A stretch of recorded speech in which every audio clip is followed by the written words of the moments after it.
నిర్గమకాండము 4వ అధ్యాయం. అందుకు మోషే, చిత్తగించుము, వారు నన్ను నమ్మరు, నా మాట వినరు, యెహోవా నీకు ప్రత్యక్షము కాలేదందురు అని ఉత్తరం ఇయ్యగా, యెహోవా నీ చేతిలోనిది ఏమిటి అని అతన్ని అడిగెను. అందుకతడు కర్ర అనెను. అప్పుడు ఆయన నేలను దాన్ని పడవేయమనెను. అతడు దాన్ని నేల పడవేయగానే అది పామాయెను. మోషే దాని నుండి పారిపోయెను.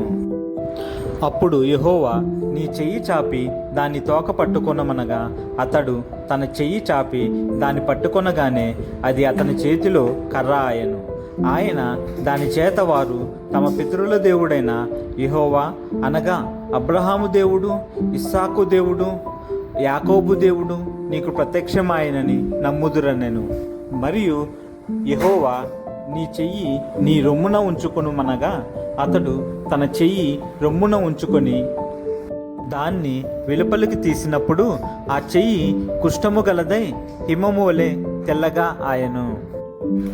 తరువాత ఆయన, నీ చెయ్యి మరల నీ రొమ్మున ఉంచుకొనమనగా, అతడు తన చెయ్యి తన రొమ్మున ఉంచుకొని తన రొమ్ము నుండి వెలుపలికి తీసినప్పుడు అది అతన్ని మిగిలిన శరీరము వలె ఆయను.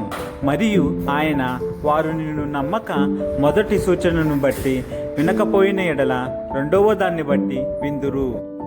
వారు ఈ 2 సూచనలను బట్టి నమ్మక నీ మాట వినకపోయిన ఎడల నీవు కొంచెము ఏటి నీళ్లు తీసి ఎండిన నేల మీద పోయవలెను. అప్పుడు నీవు ఏటిలో నుండి తీసిన నీళ్లు పొడి నేల మీద రక్తమగుననెను. అప్పుడు మోషే, ప్రభువా, ఇంతకు మునుపైనను నీవు నీ దాసునితో మాటలాడినప్పటి నుండి అయినను నేను మాట నేర్పరిని కాను. నేను నోటి మాంద్యము నాలుక మాంద్యము గలవాడను అని యెహోవాతో చెప్పగా, యెహోవా, మానవునకు నోరిచ్చినవాడు ఎవడు? మూగవానినే గాని, చెవిటివానినే గాని, దృష్టిగలవానినే గాని, గుడ్డివానినే గాని పుట్టించిన వాడెవడు? యెహోవానైన నేనే గదా. కాబట్టి వెళ్ళుము, నేను నీ నోటికి తోడైయుండి నీవు ఏమి పలకవలసినది నీకు బోధించెదనని అతనితో చెప్పెను. అందుకతడు, అయ్యో ప్రభువా, నీవు పంపతలంచిన వానినే పంపుమనగా, ఆయన మోషే మీద కోపపడి, లేవీయుడగు నీ అన్నయన అహరోను లేడా? అతడు బాగుగా మాటలాడగలడని నేను ఎరుగుదును. ఇదిగో, అతడు నిన్ను ఎదుర్కొనవచ్చుచున్నాడు. అతడు నిన్ను చూచి తన హృదయమందు సంతోషించును. నీవు అతనితో మాటలాడి అతని నోటికి మాటలు అందించవలెను.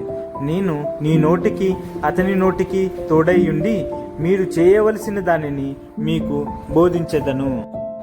అతడే నీకు బదులు జనులతో మాటలాడును. అతడే నీకు నోరుగా నుండును. నీవు అతనికి దేవుడవుగా ఉందువు. ఈ కర్రను చేత పట్టుకొని దానితో ఆ సూచక క్రియలు చేయవలెనని చెప్పెను. అటు తరువాత మోషే బయలుదేరి తన మామ అయిన యిత్రో యొద్దకు తిరిగి వెళ్ళి, సెలవైన ఎడల నేను ఐగుప్తులోనున్న నా బంధువుల యొద్దకు మరలా పోయి వారింకా సజీవులై ఉన్నారేమో చూచెదనని అతనితో చెప్పగా, యిత్రో క్షేమముగా వెళ్ళమని మోషేతో అనెను. అంతటా యెహోవా, నీ ప్రాణమును వెదకిన మనుష్యులందరూ చనిపోయిరి గనుక ఐగుప్తుకు తిరిగి వెళ్ళుమని మిద్యానులో మోషేతో చెప్పగా, మోషే తన భార్యను తన కుమారులను తీసుకొని గాడిద మీద నెక్కించుకొని ఐగుప్తుకు తిరిగి వెళ్ళెను. మోషే దేవుని కర్రను తన చేత పట్టుకొని పోయెను. అప్పుడు యెహోవా మోషేతో ఇట్లనెను, నీవు ఐగుప్తునందు తిరిగి చేరిన తరువాత చేయుటకు నేను నీకు ఇచ్చిన మహత్కార్యములన్నీ ఫరో ఎదుట చేయవలెను సుమి. అయితే నేను అతని హృదయమును కఠినపరచెదను, అతడు ఈ జనులను పోనీయడు. అప్పుడు నీవు ఫరోతో, ఇశ్రాయేలు నా కుమారుడు, నా జ్యేష్ఠ పుత్రుడు, నన్ను సేవించున్నట్లు నా కుమారుణ్ణి పోనిమ్మని నీకు ఆజ్ఞాపించుచున్నాను. వాని పంపనొల్లని ఎడల, ఇదిగో నేను నీ కుమారుణ్ణి నీ జ్యేష్ఠపుత్రుణ్ణి చంపెదనని యెహోవా సెలవిచ్చుచున్నాడని అతనితో చెప్పమనెను.